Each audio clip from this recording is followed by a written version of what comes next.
Congratulations on finding your apartment. Hey guys, welcome to the channel. If this is your first time clicking on any of our videos, welcome to the Lavish family.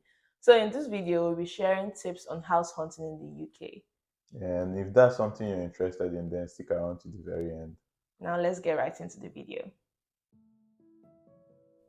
Alright guys, so this video is going to be divided into two parts. So the first part, we're just going to be giving general tips on house hunting in the UK. And as part of the tips, we're also going to be telling you about certain bills that you may be expected to pay and also to the documents that you may be required to provide while looking or renting an apartment. And then the second part of the video is going to cover the steps that are actually involved in renting an apartment. So just a disclaimer, we're not housing agents. We're just trying to make a video that would probably be helpful to people who would want to rent an apartment in the UK, and we're giving this advice based on our experience, right? Okay. Okay guys, so the first thing to note is you have to be very patient when looking for an apartment. You need to just know that this is a place you're going to be living for a long time, so you need that patience to find what's perfect for you. Yeah. Yeah. So the second point would also be getting a place that you love. Now, it might seem a bit broad because first of all, you need to know England is quite big. So you need to know where in England you would like to live, and that would also depend on lifestyle, where you get a job, and also you have to narrow down your options to the city you want to live. And then also in the city you want to live, the particular apartment should probably suit, your style, your taste, so that you would always be comfortable when you move into your house. Okay, guys, so now let's talk about the general tips. So, the first things first, you need to list out your negotiables. That's the things you would love to have in the house that you know you can't compromise on. You can also list out a few things you would appreciate having, but you can live without them. Then note the things you can't compromise on at all before you embark on the journey. Then the second thing is where you can check for an apartment. So it depends on the kind of apartment you're looking for. If you want a shared space, you can try using spare room. You can see how many rooms are available, so you know how many people you'll probably be sharing the apartment with. You can use Rightmove, which is the one we use. You can also use on the market, because on the market is also very good, and then Zoopla. But for some reason, we're more comfortable using Rightmove. The next thing you can do is you can search for apartments on Google based on the area you're looking to live at, and then you can eventually visit the websites for the apartment buildings, and then you see their availability, you see how much it will cost, and then you reach out to them for a booking. You can also do walk-ins. If you stay in a city that is close to where you want to rent, you can basically take a walk around the city, find apartments that look like what you would like, walk into them, and then ask them if they have any apartments available and book for you to view them, basically. Yeah. Okay, so other things you would also need to take into consideration includes how you would want to view the apartment. We would actually advise you do a physical viewing, yeah, because there are other alternatives like virtual viewing, but it's best you see the apartment in person so that you can do your inspection and be sure that it actually meets your standard. And then the other thing is the address you're going to use for your application. So if you live in the UK prior to your application, yeah, you can use your former address because apparently you would have already had a history here in the UK. But if you've just newly come into the country, we advise you actually use your address in the country you've moved from, because that would have been your last address and that's where you would have gathered more history, because yeah, you're going to be referenced for the address you're going to use. So if you'll be using an address of probably someone that you probably don't know their history here, that might actually affect your application. And then the third thing too, most of the apartments, the landlord and the agents would usually have like an income sort of requirement. So they would probably ask you for how much you probably earn, like annually or monthly, and they have like a benchmark figure for tenants that they would want in the house. So you need to check that up before you apply for the house so that you don't fall short of their requirements. All right, so now we're moving on to the bills that you should account for before you embark on moving into an apartment. So the first things first is that you need to take note that you'll be paying a holding fee once you put in your interest for an apartment, and the holding fee is usually equivalent of 1 week 1 week's rent for the place you're looking at. So you should take note of that, and it's usually added to your rent when you eventually pay. So it's not like they're taking the money, but also note that if you do not pass their referencing, you won't get the money back. So that's the negative part of it.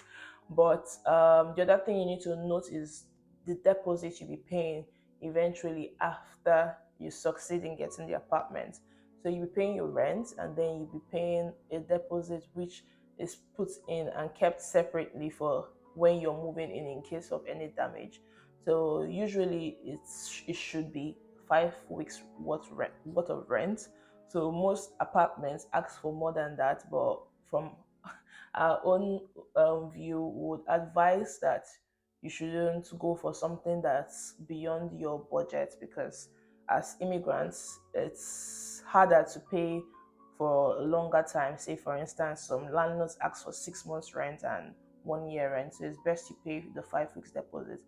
Some landlords also offer what they call the flat fare scheme, which means that you'll be paying less.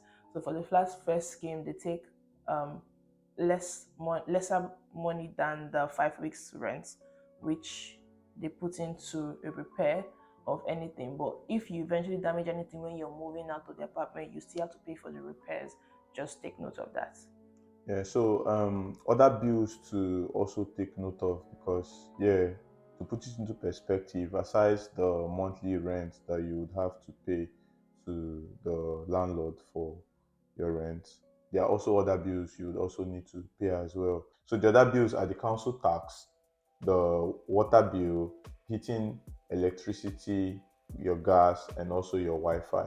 So these are other bills you would actually need to sort of like take note of and calculate, so that when you add them to your monthly rent, you should be sure that it doesn't exceed your your budget. Now, there's a bit of flexibility around most of the other bills, aside the council tax, which is fixed for the specific house you're living in and in the particular city. The other bills like the electricity, gas, water, heat, there are so many companies, so you can actually go for the company that sort of you feel is the most affordable for you and they fit into the plan, your payment plan. All right, so now we'll be talking about the documents that you actually need during your application for your apartment.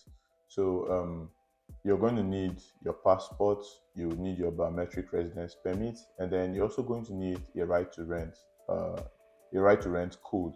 So that you can actually get from the gov.uk website, and you would need your biometric residence permit number to get that information. And when you get your right to rent code, then you can send it to the landlord or the agent.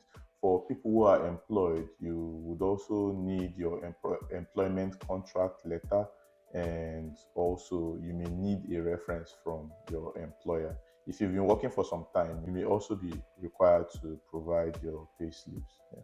Yeah, and for those that are not working yet, or if you're a student, you will need some other form of referencing. You need probably a character reference, and but the one that is most important is you will need a guarantor to step in for you.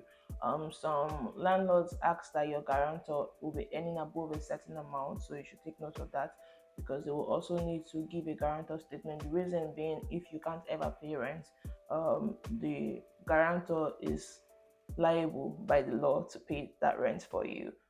You would also need proof of being a student. If you're a student, you would obviously your student later, or you ask from your school, your student ID as well.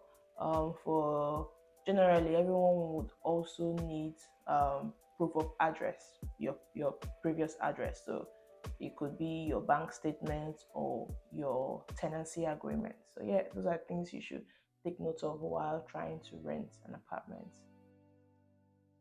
Okay, guys, so now we're moving on to the steps involved just to help you plan better. So the first things first is you need to search for the apartment, obviously. So you can search online or you can also search physically. Then after you found the place you like, the next thing you should do is book a viewing. So our advice is you should see the place physically. Like we already stated, it's best because you get to see the things you do not like about the apartment in in person. But if you prefer virtual viewing, you can also do that. And after that, you um, make your interest known for the apartment. Yeah, so you can make your interest known, of course, by filling out the application form. So if you've done the viewing through an agent, you'd usually be sent a form which you would fill out and then you would submit. So once you've made your interest known, if your offer is considered, then you would be required to make a payment for your holding fee.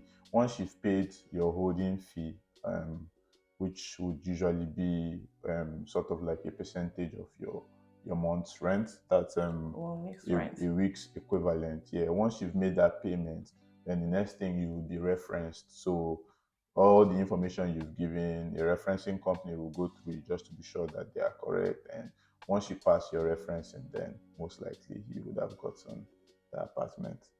So after getting the apartment, the next thing would be you have to pay your rent, obviously.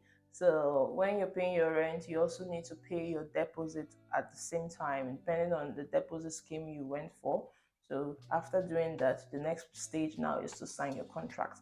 Now, I would advise that you read your contract thoroughly because anything that you do outside your contract, you're liable by the law. And you know how the law works, you actually have to be held accountable. So make sure you read your contract thoroughly before signing it, basically.